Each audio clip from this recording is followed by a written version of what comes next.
Hola, soy Miguel González Sánchez, socio director de Miguel González Sánchez Abogados Asociados, una firma que se dedica a la práctica del derecho penal en asesoría, consultoría y en el área de litigio.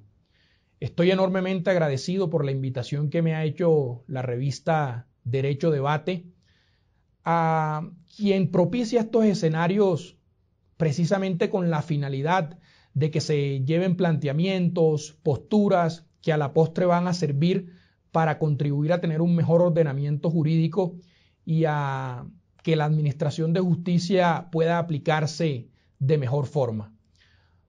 Hoy la invitación es para hablar de un tema que particularmente me apasiona, que es la prevención de la comisión de conductas delictivas al interior de las organizaciones o de las empresas. Sin embargo, debemos abordar preliminarmente la evolución del derecho penal, señalando que en unos inicios, cuando se comenzó todo este estudio del derecho penal, teníamos un derecho penal que iba muy de la mano o iba muy ligada a las conductas que iban encaminadas a generar una agresión física en la integridad de determinada persona. Y a partir de ahí era donde precisamente la forma de investigar este tipo de conductas lo que buscaba era que se recolectara información o se recolectaran elementos a partir de los residuos que este tipo de conductas podían dejar en las personas o en el agresor o en la víctima. Un derecho penal apasionante, un derecho penal que desde el punto de vista de la criminología y de la criminalística genera enorme atracción. Sin embargo, uno también debe ser muy sensato y en la actualidad, o más bien a través de la misma evolución humana, a través de la invención del hombre, a través de ese deseo por crecer como sociedad, hemos visto que se han desarrollado una cantidad de actividades a nivel organizacional, a nivel comercial, a nivel empresarial, a nivel económico, que en su gran mayoría, o tratando de referirnos un poco a la historia, en muchas ocasiones era imposible que se pudieran desarrollar por una persona en específico o que se pudieran desarrollar de manera unipersonal. Por componentes que pueden ser logísticos, administrativos, económicos. Es de ahí donde surge la necesidad de que este tipo de personas naturales, comiencen a buscar la forma de desarrollar una actividad conjunta que tenga un fin determinado y comenzar a organizarse o a conformarse a través de empresas, que es lo que vemos hoy. Es decir, estas personas que no podían desarrollar por diferentes componentes una actividad en específico, deciden unirse, deciden conformarse como organización para desarrollar precisamente cierto tipo de actividades. Es a partir de ahí donde vemos que el derecho penal comienza a evolucionar en el buen sentido, dado que ya esas conductas que se limitaban exclusivamente a la agresión física o el daño en la integridad de la persona han mutado a ser desarrolladas al interior de estas organizaciones. Es decir, que estas organizaciones conformadas por personas tienen riesgos, tienen situaciones que pueden conllevar a la comisión de conductas delictivas al interior de las mismas. Entonces, haciendo un recorderis o haciendo un repaso, vemos cómo el derecho penal ha mutado a un derecho penal mucho más complejo que se comete al interior, como lo señalo precisamente de estas organizaciones o de estas empresas que tienen un fin común o que tienen el desarrollo de una actividad comercial, empresarial o una actividad económica. En ese sentido, al interior de estas organizaciones, como lo venía señalando, se generan por el mismo desarrollo de esa actividad riesgos o peligros de comisión de acciones que pueden tener relevancia de índole penal y que, valga aclarar, pueden ser desarrolladas en cualquiera de sus niveles, niveles bajos, niveles medios o niveles altos o de decisión al interior de la organización, como lo he venido señalando. En ese sentido, este tipo de conductas que al final tienen relevancia penal, tienen un impacto trascendental a nivel de las organizaciones o a nivel de las empresas. Y vemos que hoy en día existe la posibilidad de que precisamente por estas conductas, por estas acciones, por estos comportamientos, se puedan abrir investigaciones, se puedan aperturar procesos de manera formal,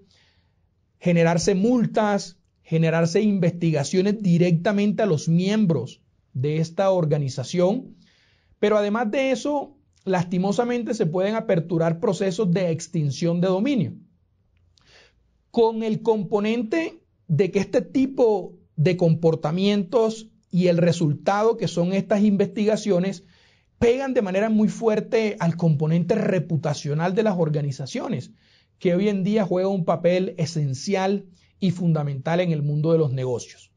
Tan es así que hoy en día, y uno debe ser muy claro, difícilmente una institución financiera quiere prestarle dinero para el desarrollo del objeto social a una empresa u organización que tenga procesos investigativos por conductas delictivas al interior de las mismas. Es de ahí donde esto juega un papel importantísimo, un papel trascendental, un papel fundamental, y es la adopción al interior de políticas o mecanismos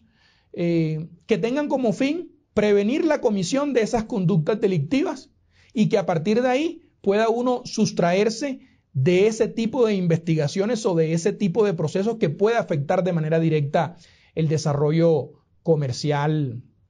de la empresa. En ese sentido, aquí, como lo señalé,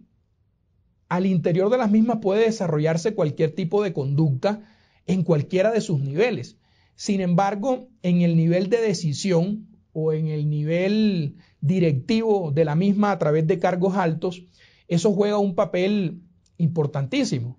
dado que ellos son quienes más están expuestos a responsabilidad de índole penal de manera directa, o la apertura de procesos investigativos o vinculación formal a procesos de índole penal, por la sencilla razón de que en cabeza de ellos es donde recae al final el poder decisorio dentro de la organización. Ellos son quienes toman decisiones que a la postre son las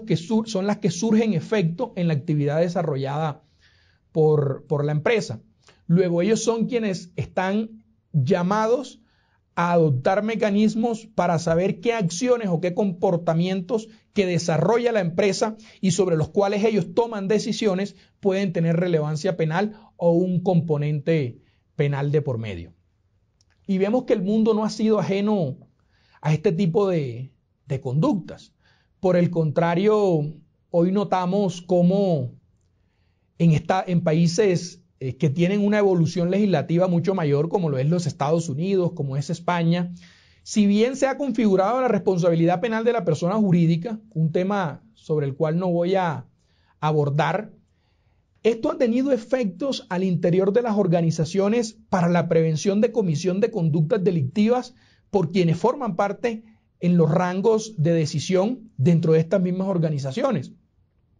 En Estados Unidos particularmente hay un fallo sumamente interesante que es el fallo de Houston River versus United States, en el que se adoptan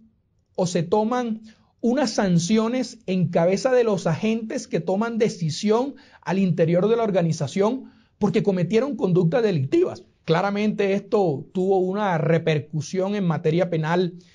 en cabeza de la organización o de la persona jurídica, pero la realidad es que la conducta fue desplegada por los miembros de la organización. Luego ellos son los llamados a responder también. Aquí en Colombia, cabe resaltar, no tenemos una responsabilidad penal de la persona jurídica, tenemos procesos administrativos sancionatorios, pero la realidad es que se está analizando, se está viendo la posibilidad de generar esa responsabilidad penal de la persona jurídica Sin embargo, hoy en día las multas por procesos administrativos sancionatorios, sea en el sector financiero o sea en el sector real, pegan de manera muy fuerte al interior, a nivel contable, a nivel económico, al interior de esas organizaciones. Luego, a partir de ahí surge claramente esa necesidad de tener que prevenir esa comisión de conductas, pero además de eso, repercusiones que en futuro pueden generarse. Hay otra legislación sumamente interesante y es la española, quien en el año 2010 incorporó la responsabilidad penal de la persona jurídica. Sin embargo, esta legislación habla de una doble imputación. Una imputación en cabeza de los agentes que toman decisiones al interior de la organización y cómo eso puede tener efectos a nivel de responsabilidad en la persona jurídica. No me voy a enfocar en la segunda, en la responsabilidad de la persona penal de la persona jurídica, sino en la trascendencia o la relevancia de que agentes al interior de la organización cometan conductas delictivas. Ahora, este tipo de conductas pueden cometerse a nivel de acción, es decir, un comportamiento activo que tenga como fin desarrollar un comportamiento o una actividad en el objeto social de la sociedad y que puede tener repercusiones penales, pero además de eso vemos cómo también puede generarse una responsabilidad por omisiones, es decir, por no haber tomado las medidas correspondientes para prevenir la comisión de esa conducta al interior de la organización. En ese sentido, vemos cómo dos legislaciones que están mucho más avanzadas en este componente han notado la relevancia y la importancia de que a nivel organizacional, en el desarrollo de una actividad comercial, sea necesario adoptar políticas y mecanismos que tengan como fin estructurar qué riesgos de índole penal se pueden desarrollar y a partir de ahí buscar la prevención de las mismas. Es decir, que una persona o un órgano de decisión al interior de la organización o de la empresa, cuando vaya a tomar una decisión sobre la cual hay un manto de duda en que puede generarse una responsabilidad en materia penal a futuro, lo analice, lo revise y a partir de ahí determine si se debe hacer o no se debe hacer esa actividad y ver qué repercusiones podría tener. Pero además de eso, cuando se omiten hacer cosas que por ahí después terminan remitiéndose a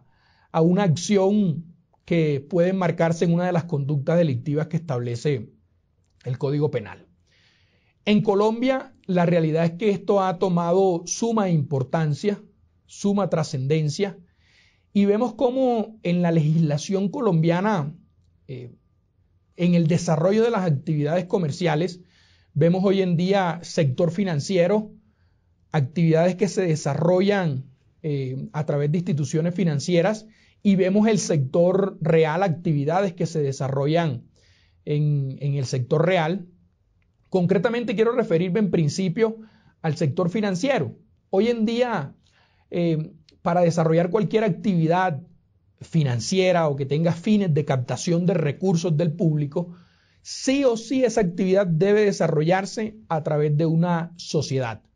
Así lo ha determinado la legislación, así lo exige la Superintendencia Financiera, y en ese sentido vemos cómo al ser necesariamente obligatorio desarrollar esta actividad a través de una organización o de una empresa,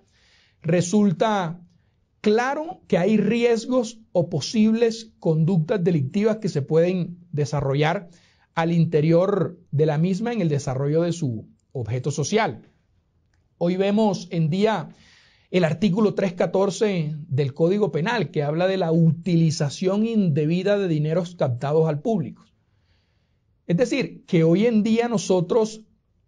encontramos en la legislación que esta conducta puede ser cometida por administradores, representantes legales, puede ser cometida por sujetos, bueno, la norma exige sujetos calificados y esos sujetos calificados a la postre son personas que tengan poder de decisión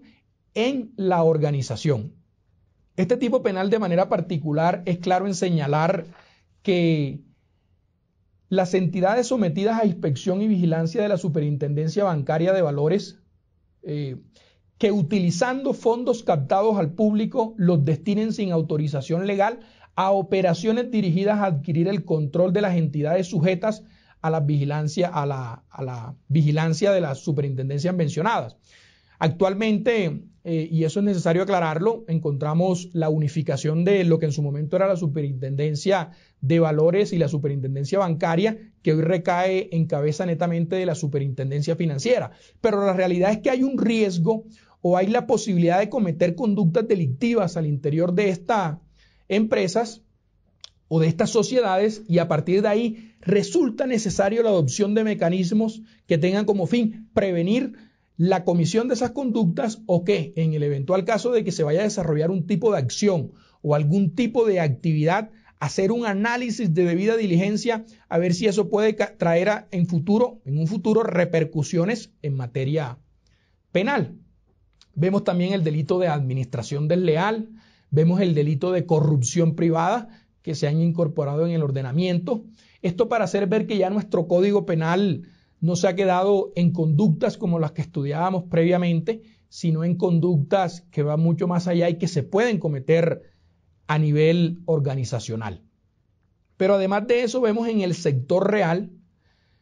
conductas que se pueden cometer por empresas que se dedican, por ejemplo, a la licitación pública. Empresas que licitan con el Estado y prestan un servicio en un contrato estatal. Ellas se pueden ver inmersas, o más bien los directivos, el representante legal, los socios pueden verse expuestos a conductas delictivas en cualquiera de las modalidades de peculado, peculado por apropiación o peculado por destinación oficial diferente.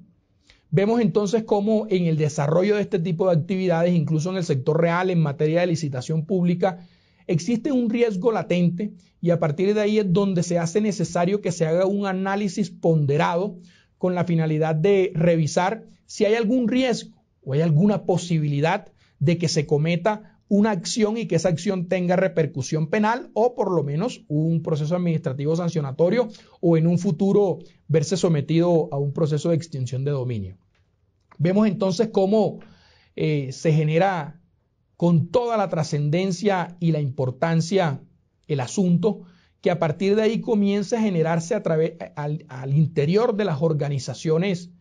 el componente de prevención de comisión de conductas, en todos los sentidos, precisamente por estar en empresas que tienen en su interior riesgos por el simple ejercicio de la actividad comercial. Debe haber, asimismo, políticas desde el cargo más bajo hasta el cargo más alto, y además de esas políticas, mecanismos para adelantarse a esa posibilidad de comisión de conductas delictivas. Entonces vemos cómo legislaciones extranjeras, pero además a nivel de Colombia, ya se ha venido incorporando conductas delictivas que pueden generarse en el desarrollo de una actividad comercial. Asimismo, los empresarios, en ese deber y compromiso con la política criminal, tienen que comenzar a adoptar como política de la organización este tipo de mecanismos y este tipo de acciones que tienen o propenden por prevenir la comisión al interior de actos de índole delictivo. Es entonces necesario señalar cómo se puede hacer esto o de qué manera se puede entrar a adoptar este tipo de políticas. Y la realidad es que se debe analizar el objeto social, la actividad que desarrolla esta organización, cuáles son los riesgos, cuáles son el tipo de actividades o con quién se relaciona constantemente en el ejercicio de esa actividad comercial, para que a partir de ahí podamos ver todo un componente o todo el mapa de cuál es el punto a nivel de organización o a nivel del interior de la organización donde más riesgos hay de la posibilidad de la comisión de una conducta de índole penal. En ese sentido, la legislación colombiana ha sido muy clara y de cierto tiempo para acá ha venido generándose toda una evolución normativa que lo que busca es claramente que se adopten al interior de las organizaciones mecanismos que tengan como fin hacer una debida diligencia, y en esa debida diligencia, a partir de ahí, buscar prevenir la comisión de conductas que conlleven a futuro en procesos penales o procesos administrativos sancionatorios. Finalmente, es muy importante porque esto puede contribuir a que se genere una eximente de responsabilidad de cara a un proceso penal o a un proceso administrativo sancionatorio, en el que a través de esas políticas se le acredite al ente de control o al ente investigativo que la organización en todos sus niveles llevó a cabo todas las acciones posibles para prevenir la conducta delictiva en el eventual caso de que se haya cometido. Y a partir de ahí buscar que se archive el proceso, que se genere una preclusión o aportarlo como prueba para que al final se busque una absolución. No basta decir que debe ser política pública porque además contribuye a la política criminal del Estado y qué más hacerlo a través de la prevención. Esto es una invitación a todas las empresas y todas las organizaciones para que lo hagan política de empresa. Revista Derecho. Lee, disfruta, comparte.